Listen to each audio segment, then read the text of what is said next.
That's a nice military pension you've got there, Mr. Callahan. It would be a shame if the county started garnishing it over some unpaid property taxes.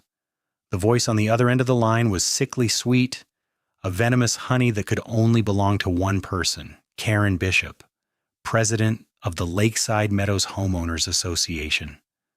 I stood frozen in my kitchen, the morning sun glinting off the polished granite countertop, the phone feeling like a block of ice against my ear. In my other hand, I held the letter that had arrived 10 minutes earlier. It was from the county, a crisp official document bearing a seal that made my stomach clench. It informed me in the driest bureaucratic language possible that a tax lien in the amount of $15,472.18 had been placed against my property.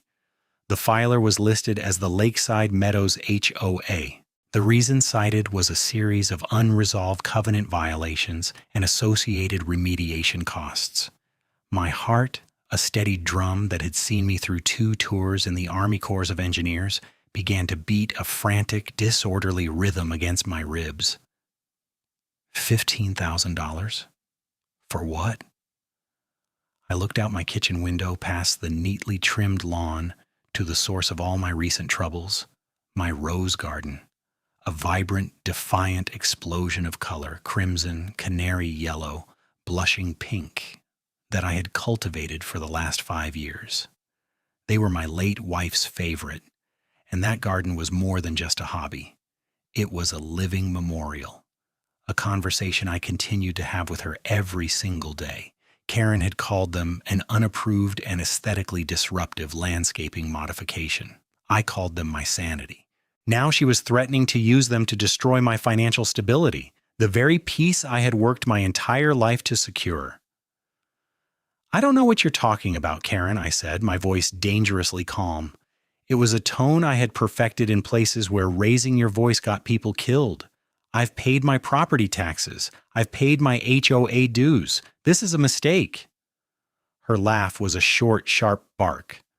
"Oh, it's no mistake, Mr. Callahan. You've ignored dozens of notices about the roses. You refused to comply. The board had no choice but to authorize remediation and place the lien to cover the costs and the fines. It's all in the bylaws you agreed to when you bought your lovely home." I had received no notices, not a single one. This was a lie, a fabrication so brazen it momentarily stole my breath.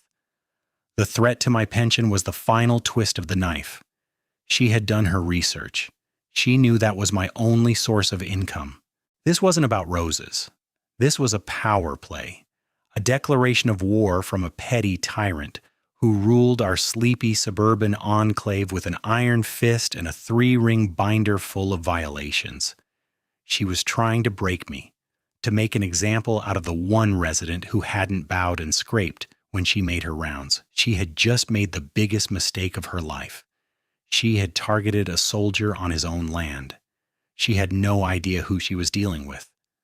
This is the kind of nightmare that can happen to anyone living under an HOA. One day you're tending your garden, the next you're fighting a faceless board for your home and your savings.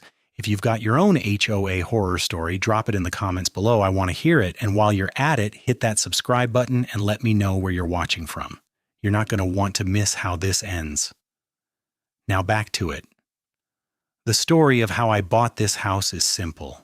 After 30 years in the Army, building bridges under fire and managing logistics in places most people only see on the news, I wanted quiet. When my wife Ellen passed from cancer, the silence in our old house on base became unbearable.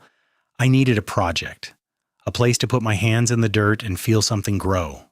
Lakeside Meadows seemed perfect. Manicured lawns, a placid lake, neighbors who waved as you drove by. I bought the modest ranch house for its backyard, a perfect square of sunlight that I immediately envisioned filled with Ellen's roses. For the first 2 years it was paradise.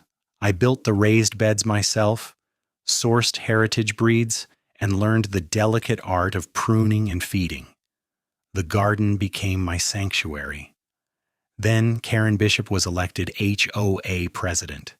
She was a plus-sized woman in her late 50s, with a helmet of sprayed blonde hair and a perpetual look of sour disapproval. Power, even the microscopic authority of an HOA board, was a potent drug for her. She patrolled the neighborhood in her golf cart, a clipboard on her lap, measuring the height of grass with a ruler and leaving passive-aggressive notes about trash cans left out an hour too long. My roses were her obsession. They were too vibrant, too ununiform. She started with friendly suggestions, then moved to thinly veiled warnings at community meetings. I politely but firmly told her that my garden was in memory of my wife and was not in violation of any specific bylaw. That was my mistake. I had challenged her authority directly. I didn't understand then that for someone like Karen, a challenge isn't a disagreement to be resolved. It's an act of insurrection to be crushed. And this $15,000 lien was her nuclear option. After I hung up the phone, the rage came, a hot, white wave that threatened to consume me. I wanted to storm over to her house to slam the fraudulent notice on her door and demand she retract it. But my training took over. Anger is a useless emotion in a conflict. It clouds judgment and leads to mistakes. You don't charge a machine gun nest head-on, you flank it, you gather intel, you find its weakness, you dismantle it piece by piece. I spread the county notice and the HOA bylaws across my dining room table, the same table where I'd planned logistical movements for entire battalions. This was just a different kind of war, one fought with paperwork instead of bullets. The enemy was entrenched, overconfident, and had just revealed her primary weapon, the manipulation of bureaucratic process. But bureaucracy has rules, it has paper trails, and it has vulnerabilities. My mind started working, methodically breaking down the problem. The lien was the point of attack. I needed to understand exactly how it was filed, what documentation was required, and what the process was for challenging it.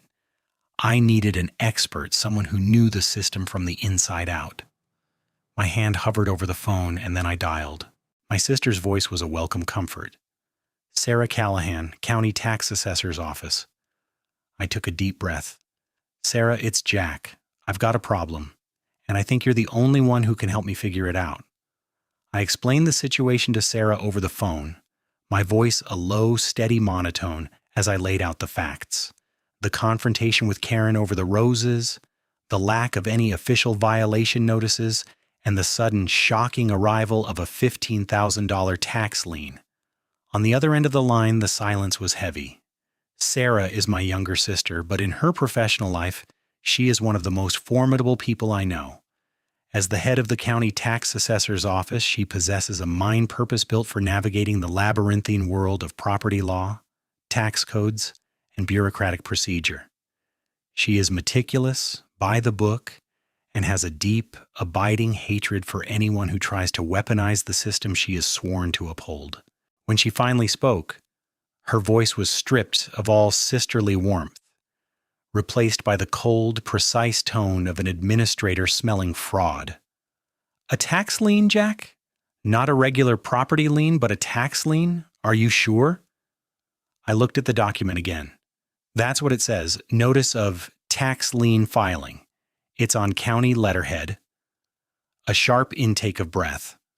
Okay, that's highly irregular. An HOA can place a lien for unpaid dues, but to file it as a tax lien, which gives them priority over most other creditors, even a mortgage in some cases, they would have to follow a very specific and stringent legal pathway. It's not something a typical HOA can just do. She paused, and I could hear the faint clicking of a keyboard in the background. They're claiming it's for covenant violations and remediation? That's the story, I confirmed. 15 grand.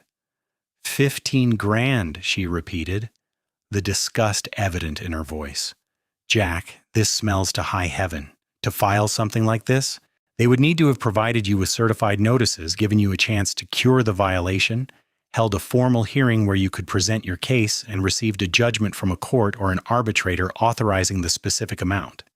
Then and only then could they petition to have that judgment converted into a lien of this nature.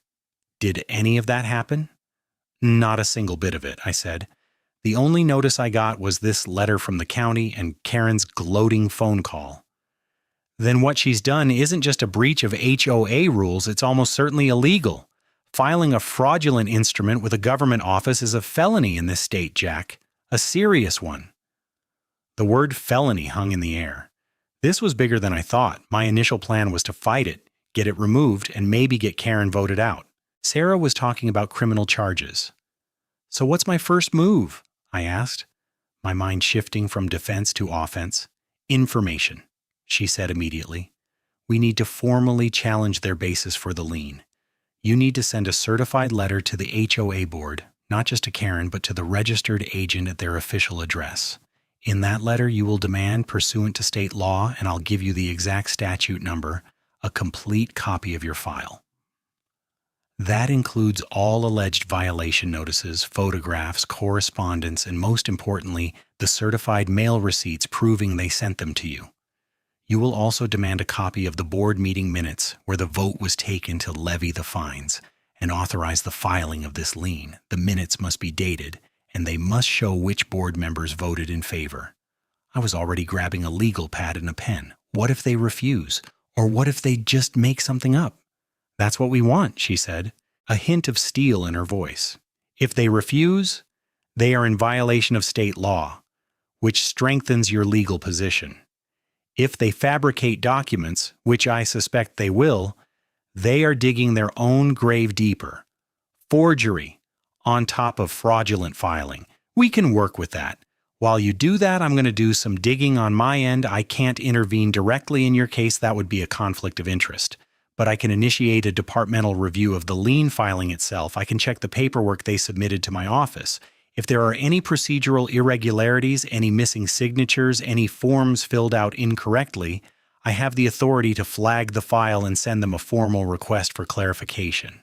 I will follow the procedure to the letter. And trust me, Jack, my procedures are very, very thorough. I felt a surge of confidence. This was a plan. This was actionable intelligence. The anger was still there, but now it was focused, channeled into a clear objective. The next HOA meeting was in 3 days. I had initially planned to skip it, seeing it as a waste of time. Now it was an opportunity. I wouldn't go in shouting. I would go in as an observer, a scout on a reconnaissance mission. I needed to see Karen in her element, to gauge the loyalty of her board, to read the atmosphere in the room. I needed to know the terrain of the battlefield before I launched my first counteroffensive.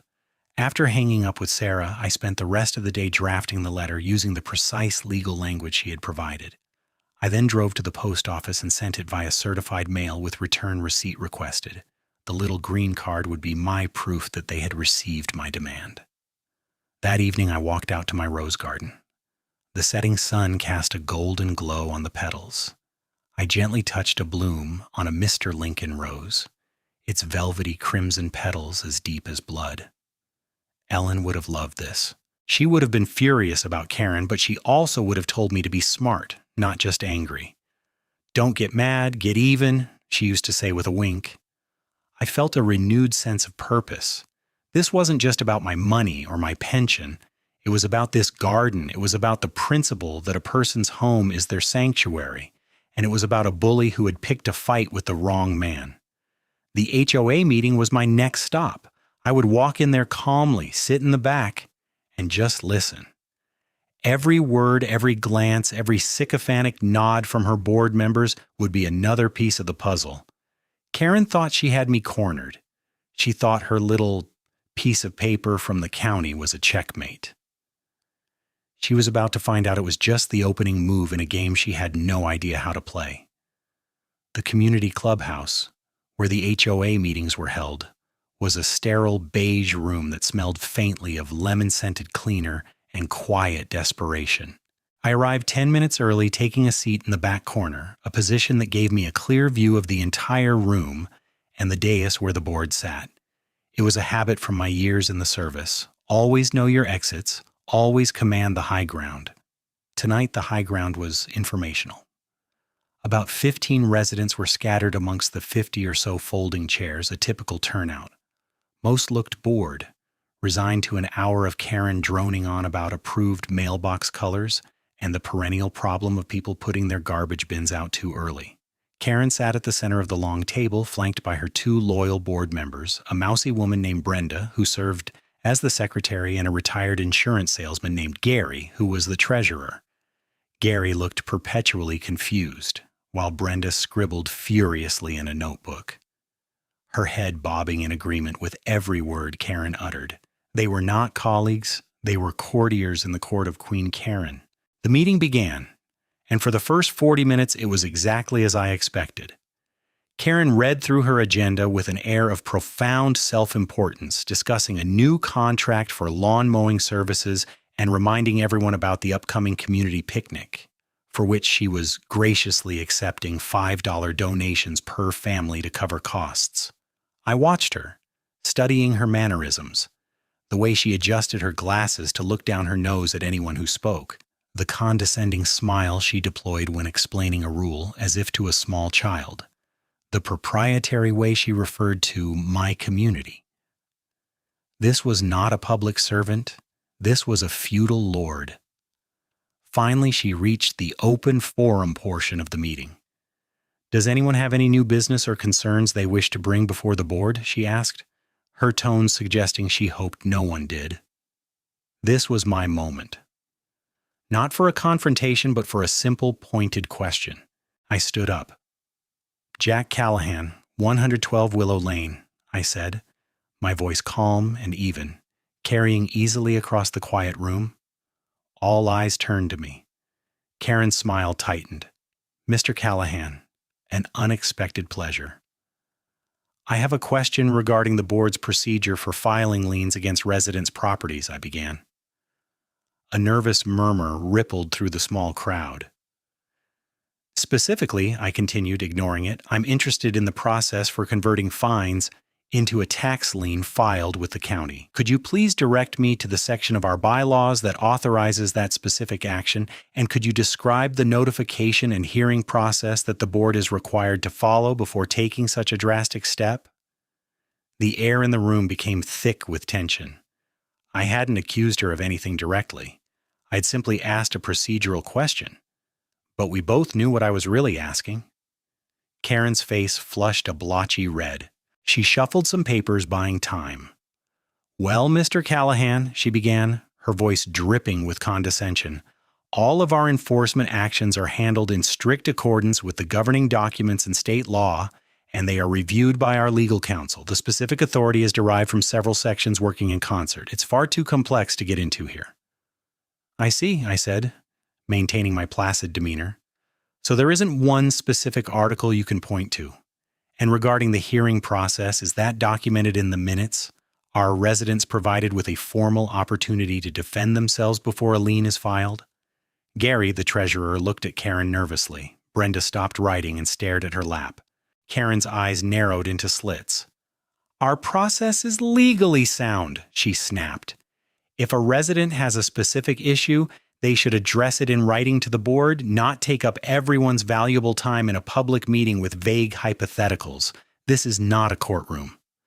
"Of course," I said, letting a small smile touch my lips. "I wouldn't want to take up any more valuable time. I'll be sure to put everything in writing." I sat down. The exchange had been short, but it had accomplished several things. I had publicly put Karen on notice that I was questioning the legality of her actions. I had planted a seed of doubt in the minds of the other residents, and most importantly, I had seen the fear in her eyes. Her blustering response was a classic tell. She was hiding something. She had no procedural justification for what she did, and she knew it. After the meeting, as I was leaving, old Mr. Henderson, who lived 2 doors down from me, shuffled over. He was a frail man in his 80s who spent most of his days tending his small vegetable patch. "That took guts, son," he whispered, not quite meeting my eye. "You be careful. That woman, she plays for keeps. Fined my Martha $100 last year because our bird feeder was attracting vermin. We just paid it. Easier than fighting." His words were a small but significant crack in the wall of silence. People were afraid, but they were also watching. I knew then that I wasn't just fighting for my own home. I was fighting for the Hendersons and everyone else living under Karen's thumb. The next day, I started my real research.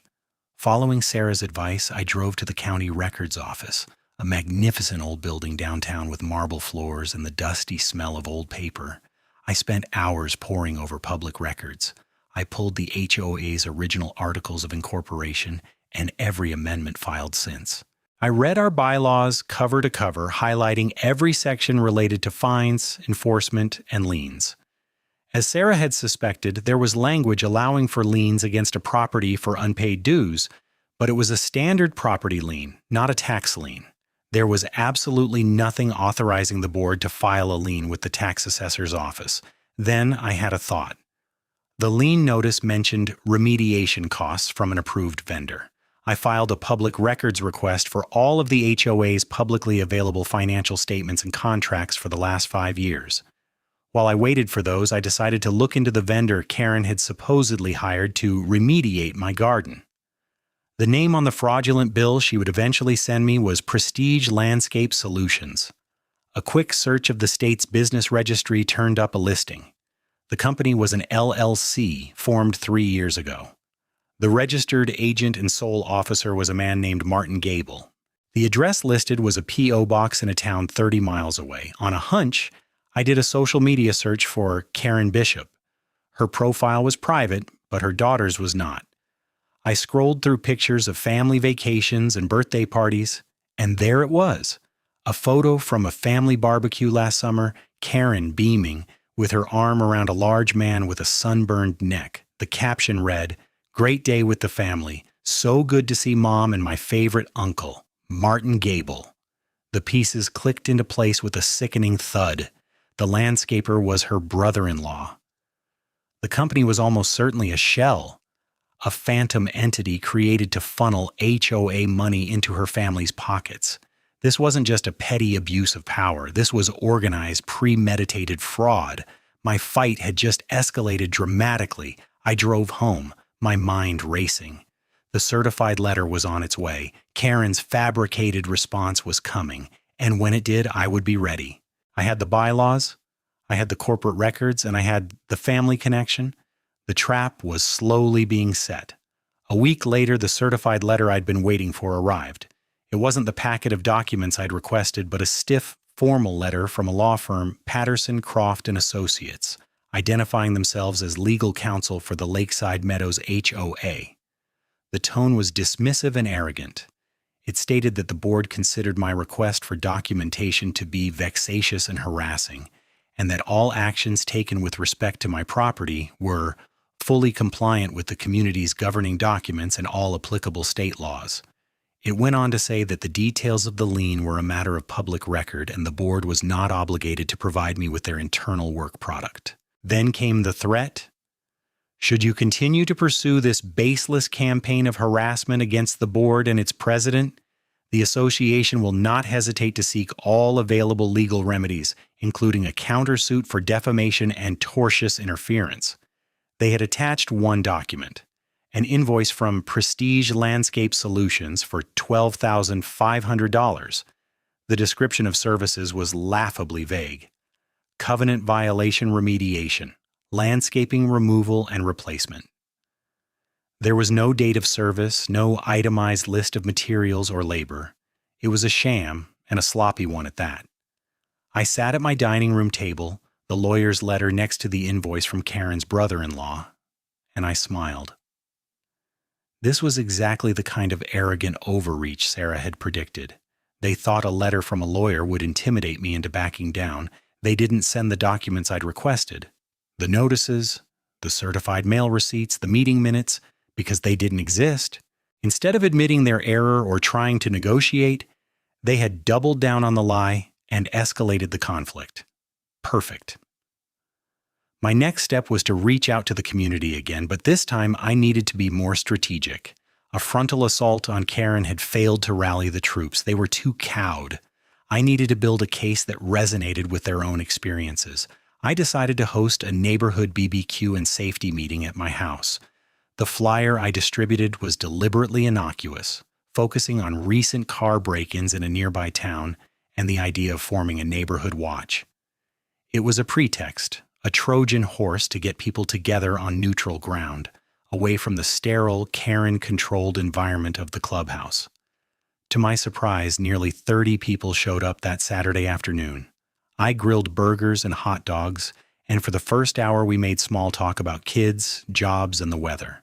I saw the Garcias, a young couple with 2 small children, talking with the Hendersons.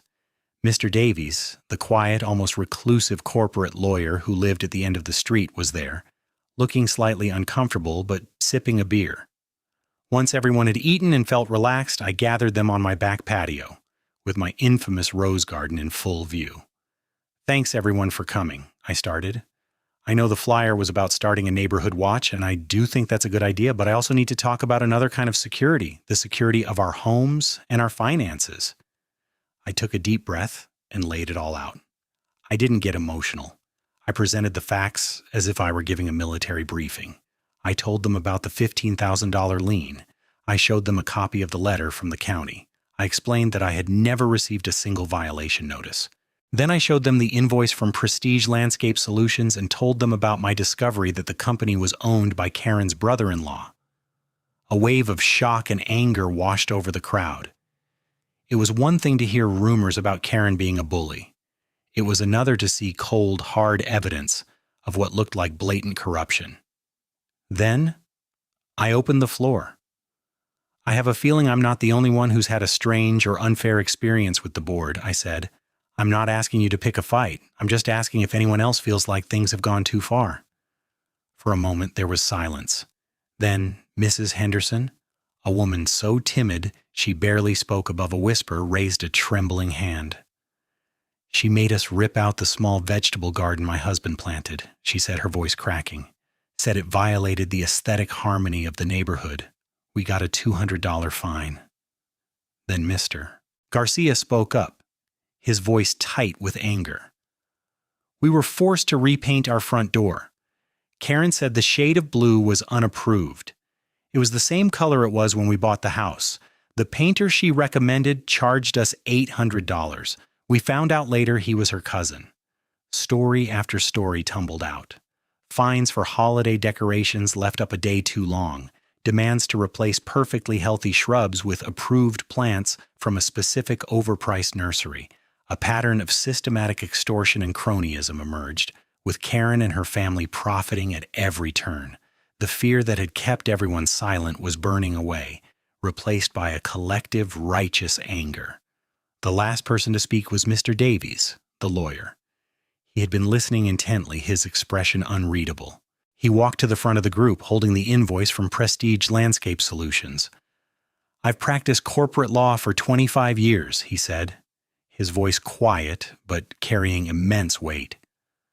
"I've seen my share of shady dealings. This," he said, holding up the invoice, "is not just a breach of fiduciary duty. This invoice, combined with the family connection and the filing of a fraudulent tax lien with the county, this is evidence of racketeering." He looked directly at me. "Mr. Callahan, you have a much stronger case than you think. This goes beyond a simple HOA dispute. I'd be willing to represent you and anyone else here who has been similarly victimized on a pro bono basis. It's time someone held them accountable." A cheer went up from the small crowd. It was a turning point. We were no longer just a collection of unhappy neighbors. We were an alliance.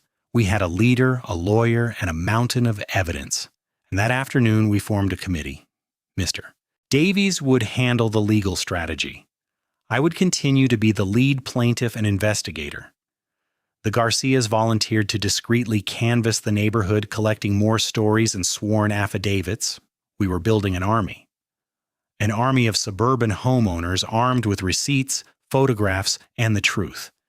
Karen's dismissive letter from her high-priced lawyer wasn't the end of the fight.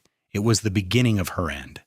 She had mistaken our quiet street for a kingdom she could rule with impunity. She was about to learn that even the most patient citizens have a breaking point. Our strategy, devised by Mr. Davies in my dining room, over a stack of documents and a pot of strong coffee, was twofold. First, we would escalate the legal pressure directly on the HOA board, using the very rules and regulations they love to weaponize against them.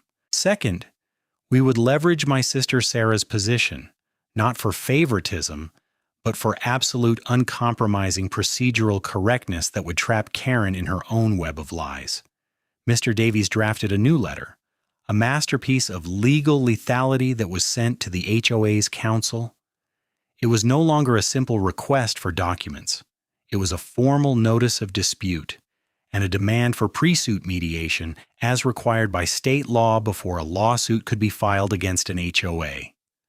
The letter meticulously detailed our case, the filing of a fraudulent lien without due process, the clear conflict of interest with the vendor, and the pattern of racketeering activity as evidenced by the sworn affidavits from a dozen other homeowners, which we attached as exhibits. We demanded the immediate removal of the lien, the reimbursement of all fraudulent fines and fees levied against the attached list of residents, and the resignation of Karen Bishop and her entire board. We gave them 30 days to agree to mediation, after which we would file a civil suit seeking not only actual damages but also significant punitive damages for fraud and slander of title. This letter puts them in a box, Mr. Davies explained, a grim smile on his face. Their lawyer will see the evidence we have, the affidavits, the corporate records for the shell company, and he will advise them that their position is indefensible. Their only rational move is to settle. But Karen, he mused, is not a rational actor. Her ego won't let her back down. While that legal bombshell was in the mail, I called Sarah. I updated her on our progress, the alliance we'd formed, and the evidence of the shell company. It's worse than we thought, Sarah. She's been running a racket. I could hear the familiar click of her keyboard. I'm not surprised, Jack. Power corrupts, and HOA, power corrupts absolutely pettily. Now, about that lien. I've completed my departmental review of the filing. Her voice became crisp and official. The paperwork they submitted is a mess. They used an outdated form, several sections are incomplete, and the sworn statement from the board authorizing the filing is not properly notarized.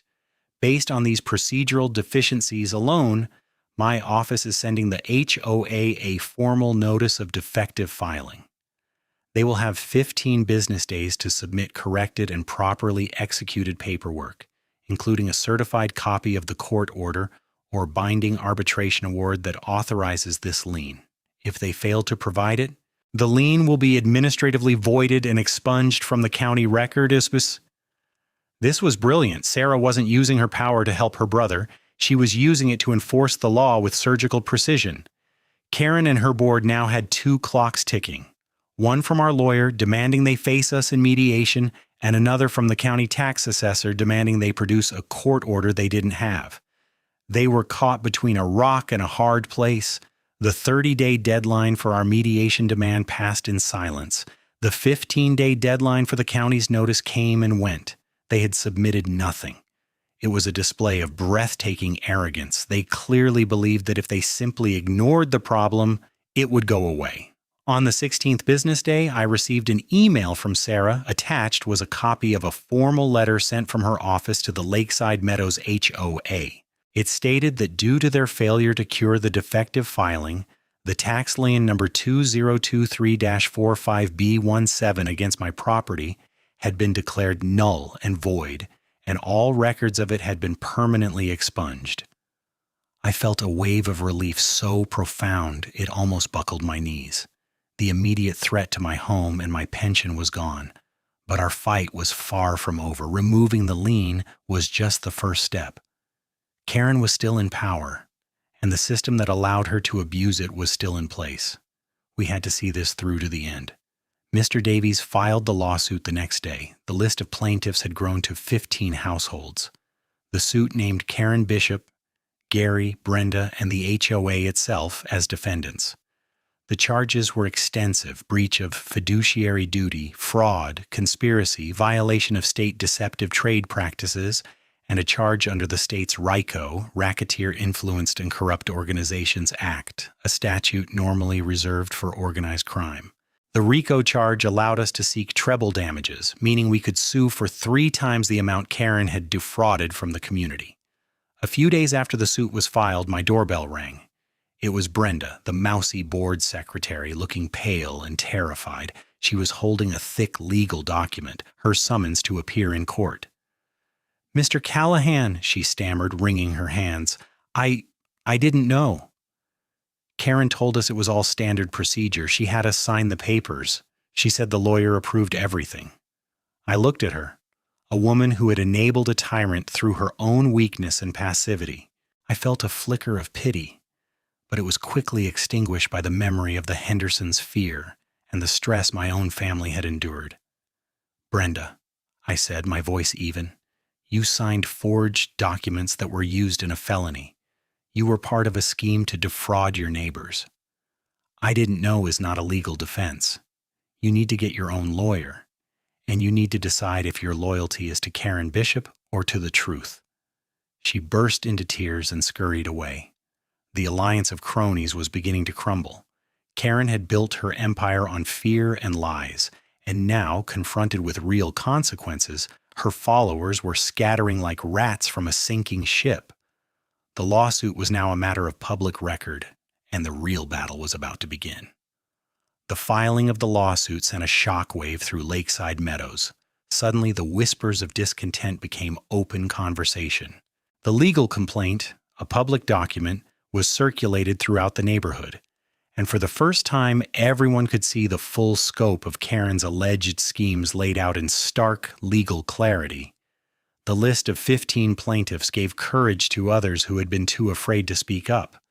Our ranks swelled to over 30 families, representing nearly a quarter of the entire community. Karen's reaction was predictable. She launched a counter-offensive of propaganda. A special president's newsletter appeared in everyone's mailbox, a rambling, self-pitying screed that painted her as the victim of a malicious and coordinated attack by a small group of disgruntled residents led by me. She claimed the lawsuit was a frivolous attempt to undermine the board's authority and avoid paying legitimate fines. She accused me of fomenting division and destroying the harmony of our beautiful community. It was a classic narcissist prayer. That didn't happen. And if it did, it wasn't that bad. And if it was, that's not a big deal. And if it is, that's not my fault. And if it was, I didn't mean it. And if I did, you deserved it. But her words, once so powerful, now rang hollow. We had the evidence. We had the receipts. And now, we had the momentum. The discovery phase of the lawsuit began, and Mr. Davies was relentless. He filed subpoenas for every financial record the HOA possessed. Bank statements, contracts, invoices, tax returns, everything. He subpoenaed the HOA's lawyer, demanding all correspondence related to the lien against my property. He deposed Karen, Gary, and Brenda under oath. I sat in on Karen's deposition. It was a masterclass in deflection and feigned ignorance. For 8 hours, she answered questions from Mr. Davies with, "I don't recall. That was handled by our management company," or "I would have to check the records." But under the pressure of precise, methodical questioning, her story began to unravel. When Mr. Davies presented her with the corporate records for Prestige Landscape Solutions showing her brother-in-law as the sole owner, she claimed it was a coincidence. When he showed her bank statements revealing that the HOA had paid over $60,000 to that company in the last 2 years for vaguely defined maintenance and remediation services, she insisted their work was excellent and they were the most qualified bidder, though she couldn't produce any other bids. The turning point came when he questioned her about the board meeting where they had supposedly voted to approve the lien against me.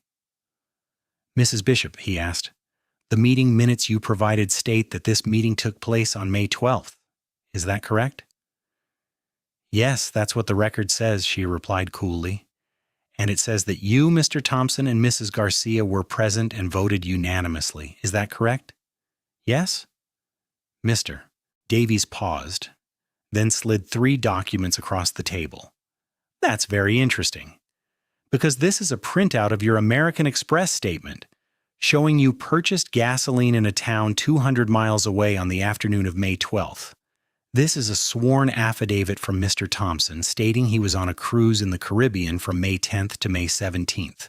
And this," he said, his voice dropping, is a copy of Mrs. Garcia's deposition, in which she testified under oath that she never attended any such meeting, that she never voted to approve any lien, and that the signature on the minutes is a forgery of her name. Karen stared at the documents, her face draining of all color. The room was silent. Her lawyer cleared his throat and said, "I think we'll take a 5-minute break." The deposition was over. She had committed perjury. She had admitted under oath to the authenticity of a document that we could now prove beyond any doubt was a complete fabrication. We had her. Brenda and Gary, facing their own depositions and the mounting evidence, cracked. They both hired their own lawyers and turned on Karen, giving detailed testimony about how she controlled the board, presented documents for them to sign without explanation, and directed all payments to her preferred vendors. They were trying to save their own skins, painting themselves as hapless pawns in her scheme. It wouldn't absolve them of their legal liability, but it buried Karen completely. While the civil suit was progressing, I compiled our findings. The depositions, the forged signatures, the financial records showing the payments to the shell company, the evidence of perjury, into a thick, meticulously organized binder. This was no longer just a civil matter about money. This was a criminal conspiracy. Following Sarah's advice on the proper channels, I didn't go to the local police. I made an appointment with the Economic Crimes Unit of the County Prosecutor's Office. I sat down with a detective, a seasoned professional who had seen his share of white-collar crime. I didn't make accusations or get emotional. I simply opened the binder and said, "I'm a retired Army engineer. I believe a criminal enterprise is being run through my homeowners association, and I have documented the evidence for you." For 2 hours, I walked him through it, page by page, the fraudulent lien, the forged minutes, the shell company, the bank records, the perjury. He listened intently, asking sharp, insightful questions. When I was finished, he closed the binder, looked me in the eye, and said, "Mr. Callahan, thank you for doing our job for us. This is one of the cleanest cases I've ever seen. We'll be opening a formal investigation immediately." Leaving the prosecutor's office, I felt a sense of grim satisfaction. The wheels of justice, which had once seemed so distant and inaccessible, were now turning. Karen thought she was playing a game of neighborhood politics. She had no idea she had stumbled into a criminal investigation that could send her to prison. The annual HOA meeting was scheduled in 2 weeks. It was time to bring this all into the light. The annual HOA meeting had always been Karen's coronation, a poorly attended affair where she would present a self-congratulatory summary of the year, pass a budget with no questions asked, and secure her re-election to the board, often unopposed. This year was going to be different. In the weeks leading up to it, our newly formed Lakeside Meadows Community Alliance went into action. We didn't just send out flyers, we went door to door. We talked to every single resident armed with a simple 1-page summary of our lawsuit and the evidence we had uncovered. We didn't ask them to take our side, we just asked them to read the facts and to show up. "Your voice matters," we told them. "Come to the meeting. Hear the evidence for yourself." The night of the meeting, the community clubhouse was packed. Every seat was filled, and people were standing along the walls and in the doorway. The atmosphere was electric with anticipation. This wasn't the usual handful of bored residents. This was the entire community, mobilized and demanding answers. Karen, Gary, and Brenda sat at the board table looking visibly shaken by the turnout. Karen tried to project her usual air of authority, banging her gavel to call the meeting to order, but her voice was strained. She rushed through the opening pleasantries trying to maintain control, but the room was a tinderbox and she was losing her grip. She presented her pre-written president's report, a sanitized version of the year's events that made no mention of the lawsuit or the criminal investigation. When she finished, a tense silence fell over the room. "And now," she said, her voice wavering slightly, "we will move to the election of the new board members." "Point of order, Madam President." The voice, clear and strong, came from Mr. Davies, who was standing near the front. "According to our bylaws, there is a period for open discussion and questions from the membership before any new business, such as an election, can be conducted. A murmur of agreement swept through the crowd. Karen's face hardened. We have a very full agenda, Mr. Davies. The bylaws are clear, he interrupted, holding up a copy of the document, and I believe the membership has some pressing questions for the current board. Cornered, Karen had no choice but to relent. Very well, she hissed. The floor is open for questions. This was our signal. I stood up from my seat in the middle of the room. I had a small projector set up on a table next to me. My name is Jack Callahan, I began, my voice steady and amplified by a small portable speaker we had brought, and I have a presentation for the community. Before Karen could object, I clicked a button on my laptop, and the first image flashed onto the screen behind her, a high-resolution copy of the fraudulent $15,000 lien against my property. This is a story about abuse of power, I said, my voice ringing with conviction. It's about how our trust and our money has been betrayed. For the next 20 minutes, I laid out the entire case. I didn't raise my voice. I spoke with the calm precision of a briefer laying out mission parameters. I showed them the forged meeting minutes, and next to it I projected the flight confirmation for the board member who was on a cruise. I showed them the invoice from Prestige Landscape Solutions, and next to it the corporate filing showing it was owned by Karen's brother-in-law. I showed them the bank records, a cascade of payments from our HOA account into her family's pockets. With each slide, a gasp or a shout of outrage erupted from the crowd. The evidence was irrefutable, laid bare for everyone to see. Karen was sputtering, banging her gavel, trying to rule me out of order. This is slander. These are baseless accusations from the lawsuit. This is not the proper forum. But no one was listening to her anymore. They were looking at the screen, at the undeniable proof of her corruption. I clicked to my final slide, a simple chart showing over $60,000 in payments to her brother-in-law's shell company over 2 years. This is your money, I said, my voice resonating in the stunned silence. This is the money you paid in dues, thinking it was for landscaping, for pool maintenance, for our community. Instead, it was used to enrich the president's family. This isn't a disagreement about roses. This is theft, and it stops tonight. The room exploded. People were on their feet, shouting at the board, demanding their resignations, demanding their money back. Karen's face was a mask of fury and panic. Gary was sweating profusely, and Brenda looked like she was about to faint. The meeting had descended into chaos, a full-blown rebellion against a fallen monarch. And just as the crescendo of righteous anger reached its peak, the main doors of the clubhouse swung open. The noise in the room died down instantly, replaced by a collective gasp. Standing in the doorway were 2 uniformed county sheriff's deputies and a man in a suit I recognized instantly, the detective from the Economic Crimes Unit.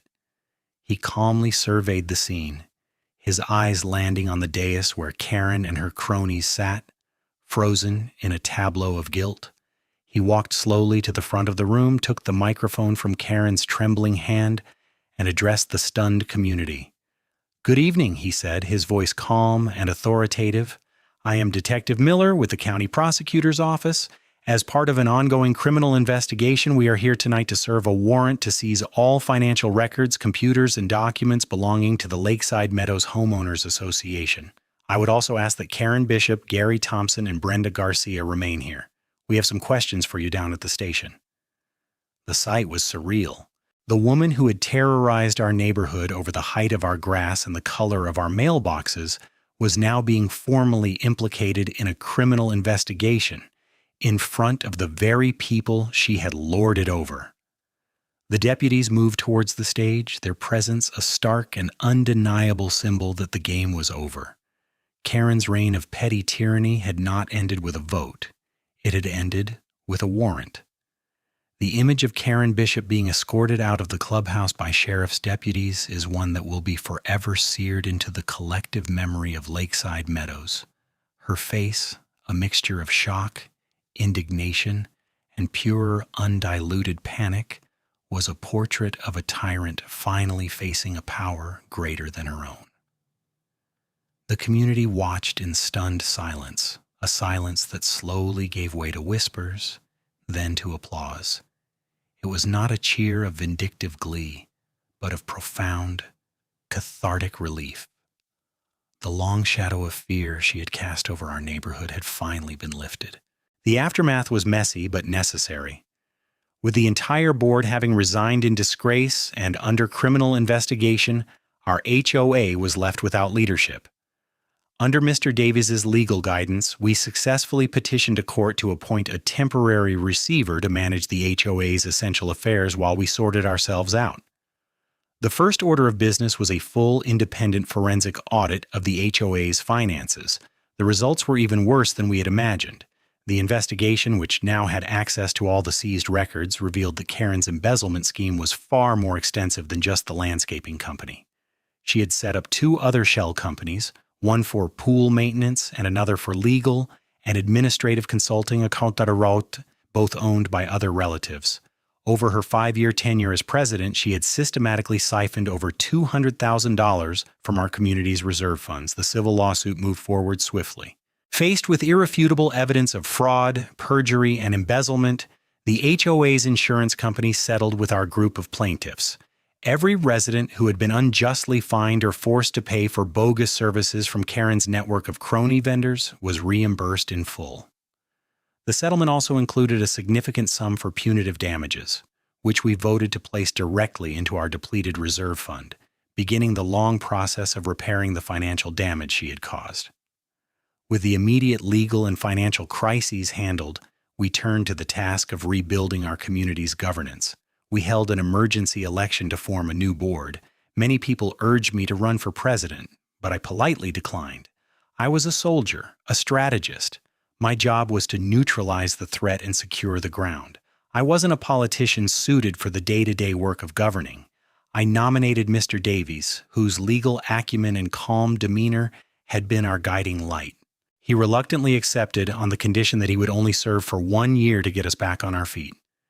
We elected a new board composed of honest, dedicated neighbors. Mrs. Garcia from the young family Karen had targeted, a retired accountant who promised to watch the books like a hawk, and even old Mr. Henderson, who, in a surprising show of newfound courage, volunteered to head the new Architectural Review Committee.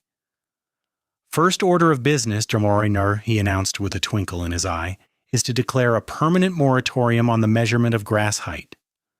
Our first act as a new board was to completely rewrite the community's bylaws. We worked with Mr. Davies to draft a new set of governing documents that prioritize clarity, fairness, and transparency. We stripped out the vague, subjective language like aesthetic harmony that Karen had used as a weapon. We established crystal clear, simple rules for common sense issues. We implemented stringent financial controls, requiring multiple signatures on all checks and mandating that all contracts over $500 be put out for competitive bidding. All board meetings were to be videotaped and posted on a new community website along with monthly financial statements. We were building the opposite of Karen's regime, a system built on trust and accountability, not fear and secrecy. The neighborhood began to heal. The oppressive atmosphere of suspicion was replaced by a renewed sense of community. People started talking to each other again.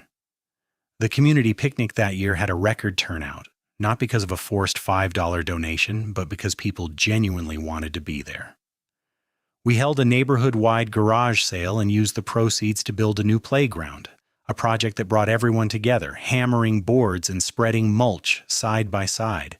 The physical and emotional landscape of Lakeside Meadows was changing, becoming the place we had all hoped it would be when we first moved in. I continued to tend my roses, which now served as a symbol not of defiance but of resilience. My fight was over, but the wheels of criminal justice were still turning for Karen. Months drifted by, and a new peaceful rhythm settled over Lakeside Meadows.